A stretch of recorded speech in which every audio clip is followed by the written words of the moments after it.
உடைய பரிசுத்த நாமத்துக்கு மகிமை உண்டாவதாக. நான் இன்றைக்கி ஒரு சாட்சி தான் சொல்ல போகிறேன். இந்த சாட்சி பார்த்திங்களா, உங்களுக்கு எப்படி இது கேட்குறதுக்கு இருக்கோ எனக்கு தெரியாது. ஆனால் என்னை பொறுத்த வரைக்கும் இது ரொம்ப ஸ்பெஷலான ஒரு சாட்சி. சரிங்களா? பரிசுத்த ஆவியானவர், பிதா குமாரன் பரிசுத்த ஆவியானவர் நம்மோடு கூட இருக்கிறார் இருக்கிறார் இருக்கிறார் இருக்கிறார் அப்படிங்கிறத இது போல் சாட்சிகளை தெரிவிக்கும் பொழுது தான், அதை மக்கள் கேட்கும் பொழுது தான் அவங்களுக்குள்ளே இருக்கிற பக்தி விருத்தி அதிகரிக்கும். அது மாத்திரம் இல்லை, இன்னும் அவங்களுக்குள்ளே இருக்கிற விசுவாசம் அதிகரிக்கும். நமக்கும் ஆண்டவர் இப்படி தான் பாதுகாப்பு கொடுப்பார், நமக்கும் இப்படி தான் செய்வார், நமக்கும் இப்படி தான் பண்ணுவார் அப்படி சொல்லி, அதே போல் ஊழியம் செய்கிற பிள்ளைகளுக்கும் ஒரு விசுவாசம் அதிகரிக்கும். நமக்கும் ஆண்டவர் இப்படி தான் செய்வார், நம்மளையும் இப்படி தான் பாதுகாப்பார்னு சொல்லி. Before ministry and after ministry நிறைய இருக்குது. there is a power in ministry. without Holy Ghost there is no ministry. பரிசுத்த ஆவியானவர் இல்லாமல் ஊழியமே கிடையாது. நான் இப்போ என்ன சொல்ல போகிறேன்னா, நமக்கு அன்றாடம் நம்மோடு தேவனாகிய கர்த்தர் இருக்கிறார், நம்மோடு இருக்கிறார் அப்படின்னு நிரூபித்து கொண்டே தான் இருக்கிறார். அநேக சாட்சிகள், வயிறு வலிக்கும், தலைவலிக்கும், பெரிய பிரச்சனை இருக்கும், பெரிய ஆப்ரேஷன்லேருந்து கூட ஆண்டவர் தடுத்து நிறுத்தியிருப்பார், இது போலலாம் எவ்வளவோ இருக்குங்க. நான் இன்றைக்கி சொல்ல போகிற சாட்சி கொஞ்சம் வித்தியாசமான சாட்சி. சரிங்களா? சில்லி பவுடர் இருக்குது தெரியுங்களா? சில்லி பவுடர், மிளகாய் தூள். இந்த மிளகாய் தூள் பார்த்திங்கன்னா, எனக்கு இன்றைக்கி என்ன நடந்துச்சுன்னா, ஓசன்னா இன் தி ஹையஸ்ட் அப்படின்னு சொல்லி பாடல்களை பாடிக்கொண்டு பாடல்களை, இயேசு கிறிஸ்துவோடைய பாடல்களை கேட்டு குக் பண்ணுறது எனக்கு ரொம்ப பிடிக்கும். பாட்டு வச்சுட்டு நானும் பாடுவேன், ஒரு சில டைம் கேட்டுகிட்டே அப்படியே சமைப்பேன். அப்போது ஓசன்னா இன் the highest, ஹோசன்னா in the highest, இதுதான் பாட்டு. ஓசன்னா இன் தி ஹையஸ்ட்டுங்கிற பாட்டை நான் கேட்டுக்கிட்டே நான் என்ன பண்ணினேன், சில்லி பவுடர், இந்த சில்லி பவுடர் பார்த்திங்கன்னா ஒரு பேக்கெட்டில் இருந்துச்சு. அந்த பேக்கெட்டில் ஓப்பன் பண்ணி இப்படி கொட்டும்போது அதுலேருந்து என் கண்ணுக்குள்ளே போயிடுச்சு, செதறி என் கண்ணுக்குள்ளே போயிடுச்சு. உங்களுக்கே தெரியும் சில்லி பவுடர் எப்படி எரியும்னு சொல்லிட்டு. ரொம்ப ஜாஸ்தி அப்படின்லாம் சொல்ல முடியாது, பட் டெஃபினட்டாக ஒரு சில்லி பவுடர் அது கொஞ்சம் போச்சுனாலும் சரி, அதிகம் போச்சுனாலும் சரி, சில்லி பவுடர் கண்ணுக்குள்ளே போனால் அது எரிய தான் செய்யும். எனக்கு என்ன ஆச்சுன்னா, இது போல் ஏற்கனவே முன்னாடி ஒரு வாட்டிலாம் நமக்கு ஏதாவது பண்ணும்பொழுது போகும், எரிஞ்சிருக்கும். இதெல்லாம் ஊழியத்துக்கு முன்னாடி நான் சொல்கிறேன். பட் ஊழியத்துக்கு அப்புறம் எனக்கு ஊழியம் செய்து கொண்டிருக்கிற இந்த பீரியடில் ஆண்டவர் என்னை எப்படி பாதுகாக்கிறார் அப்படின்னா, மிளகா பொடி, மிளகாய் தூள் கண்ணுக்குள்ளே பேக்கெட்லேருந்து பிரித்து கொட்டிகிட்ருக்கிறேன். அது அப்படியே கண்ணுக்குள்ளே போகுது, ஆனால் எனக்கு கண் எரியலை. நானும் அந்த போன ஸ்பாட்டில் ஏதோ ஒன்று ஒரு ஃபாரின் பாடி கண்ணுக்குள்ளே ஒரு சின்னதாக ஸ்வெட்டு, நம்முடைய வேர்வை என்டர் ஆச்சுன்னா கூட நமக்கு ஒரு எரிச்சல் இருக்கும். வேறு ஏதாவது ஒரு ஆப்ஜெக்ட் கண்ணுக்குள்ளே போச்சுனாலும் ஒரு எரிச்சல் இருக்கும்.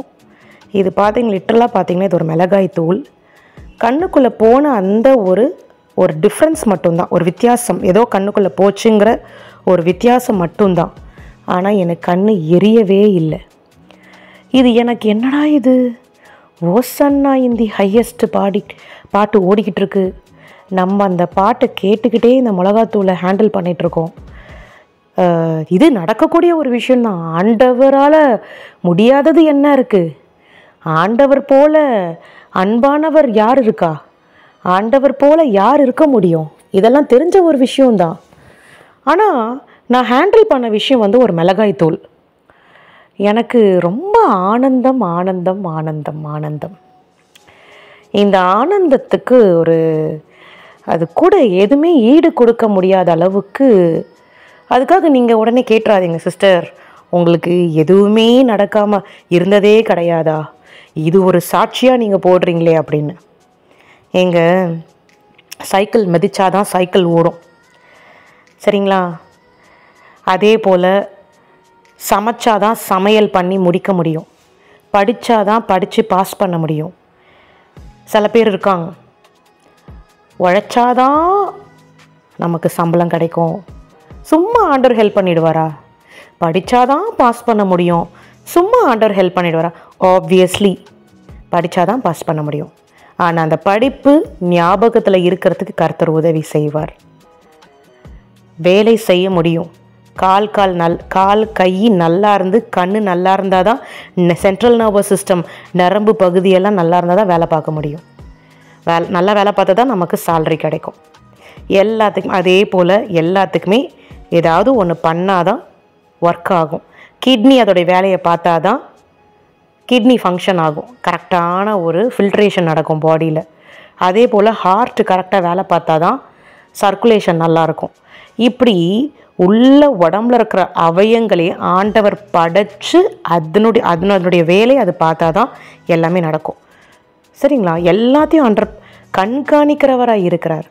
ஆனால் இந்த மிளகாத்தூள் கண்ணில் போயிடுச்சு, அது எரியலன்றதுக்காக ஒரு சாட்சி போடுறீங்களேன்னு உங்களுக்கெலாம் அப்படி இருக்கலாம். ஆனால் என்னை பொறுத்த வரைக்கும் இது பெரிய சாட்சி. ஒரு உடம்புல இருக்கிற ஒரு வியாதி சரியாகுதுன்னா அதுவுமே ஒரு பெரிய விஷயம். மிளகாத்தூள் கண்ணில் செதறி கண் எரியலைன்னா அது இன்னும் பெரிய விஷயம்.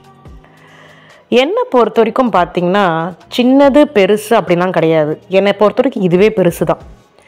எனக்கெலாம் பார்த்திங்கன்னா சின்ன எறும்பு கடிச்சா கூட நான் தாங்கிக்க மாட்டேன்.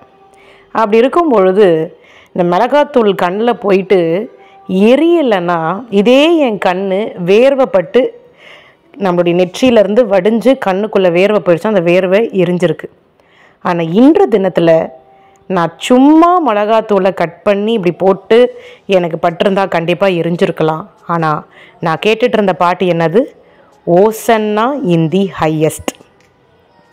ஓசன்னா இன் தி ஹையஸ்ட்டுங்கிற பாட்டை கேட்டுக்கிட்டு நான் அந்த வேலையை நான் செய்யும் பொழுது என் கண்களுக்குள்ளே போன அந்த மிளகாத்தூளுடைய அந்த ஸ்பாட்டில் ஏதோ ஒரு என்டர் ஆகிருக்குன்ற சென்சேஷன் மட்டும்தான்.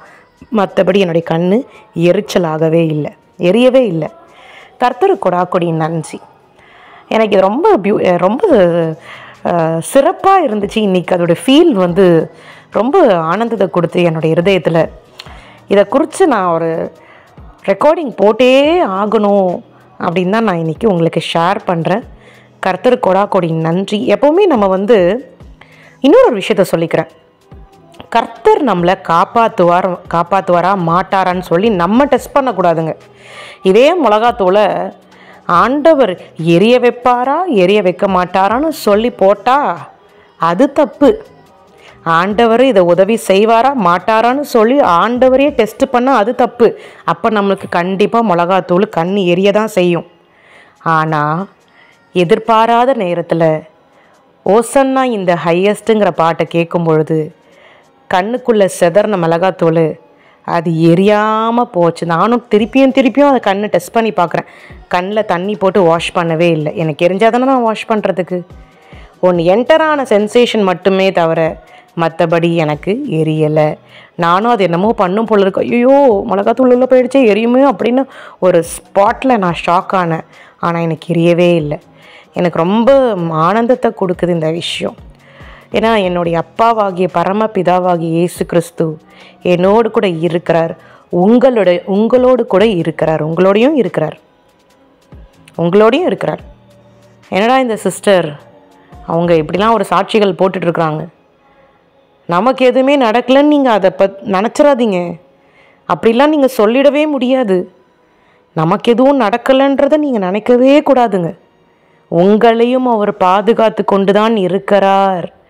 அப்படி தான் எப்போவுமே ஆண்டவருடைய விஷயத்தில் பாசிட்டிவாக போகணும். உங்களையும் ஆண்டவர் பாதுகாத்து கொண்டு தான் இருக்கிறார். எத்தனையோ மக்கள் கஷ்டத்தில் இருக்கும் பொழுது, எத்தனையோ மக்கள் அவதிப்பட்டுருக்கிற நிலைமையில் உங்களை ஆண்டவர் பாதுகாத்து கொண்டு தான் இருக்கிறார். அதில் கவலைப்படக்கூடாது, சரிங்களா? எப்போவுமே நான் ஒரு சில பேர்கள்கிட்ட நான் அப்சர்வ் பண்ணுறேன். ஒருத்தவங்களுக்கு ஒரு நல்லது நடந்துச்சு, ஒருத்தவங்களுக்கு ஒரு பெண்டிங் இருக்குன்னா அவங்களுக்கு மட்டும் எல்லாமே சாட்சி சொல்கிறாங்க, அவங்க மட்டும் எல்லாமே போடுறாங்க அப்படின்லாம் கிடையாதுங்க. அவங்களுடைய விசுவாசத்தை பொறுத்து அவங்களுக்கு நல்லது நடக்குது. நீங்களும் இன்னும் நெருங்கி வாங்க, உங்களுக்கும் நல்லது நடக்கும். நீங்களும் உலகத்தை வெறுத்து எல்லாத்தையும் நான் கரெக்டாக இருக்கேன் செய்யலைன்னு நீங்கள் சொல்லவே முடியாது. ஆண்டவர் செய்யலைன்னு சொல்லவே முடியாது. எல்லாமே நான் கரெக்டாக இருக்கேன் ஆனாலும் எனக்கு நல்லது நடக்கலைன்னு உங்களால் சொல்லவே முடியாது. நான் அடித்து சொல்லுவேன். நான் டிவி பார்க்குறதில்ல, நான் குடிக்கிறதில்ல, நான் சிகரெட் பிடிக்கிறதில்ல, நான் எந்த கெட்ட காரியத்தையும் செய்கிறதில்ல, சாத்தானுக்குரிய வழிவாசலை நான் திறக்கிறதில்ல, எதுவுமே பண்ணுறதில்லன்னு நீங்கள் இருக்கிறீங்க, உங்கள் வாழ்க்கை வாழ்கிறீங்கன்னா ஆண்டவர் செய்கிறது அப்பட்டமாக உங்களுக்கு தெரியும். ஆண்டவர் செய்கிறது அப்பட்டமாக உங்களுக்கு தெரியும். அதே போல் நான் ஆண்டவரை நேசிக்கிறேன், ஆண்டவரை விசுவாசிக்கிறேன், ஆண்டவர் மேலே அளவில்லாத அன்பு வச்சுருக்கேன், ஆனாலும் எனக்கு கெட்டது நடந்துருச்சுன்னு உங்களால் சொல்லவே முடியாது. நல்லது தான் ஆண்டவர் உங்களுக்கு செய்வார். எப்போவுமே you should create a positive vision, good vision. கர்த்தரை குறித்ததான குட் விஷனை நீங்கள் க்ரியேட் பண்ணும்போது அதுவே உங்களுக்கு அந்த ஃபெய்த்தே உங்களுக்கு நல்ல காரியங்களை ஆண்டவர் செய்கிறதுக்கு நல்லா செய்து உங்களால் அந்த விசிபிலிட்டியை பார்க்க முடியும். அதை உங்களால் பார்க்க முடியும். கர்த்தர் தான் செய்தார்னு பார்க்க முடியும். சரிங்களா? கர்த்தர் கொடாக்கொடி நன்றி. கர்த்தர் நம்மோடு கூட இருக்கிறார். நிச்சயமாகவே ஆண்டவர் வரும் நாட்களில் நம்மளை காப்பாற்றுகிற தெய்வமாக இருக்கிறார். இது ஆண்டவர், இந்த சாட்சியை ஆண்டவர் ஆசிர்வதிப்பாராக. இயேசுவின் ரத்தம் ஜெயம், இயேசுவின் ரத்தம் ஜெயம், இயேசுவின் ரத்தம் ஜெயம்.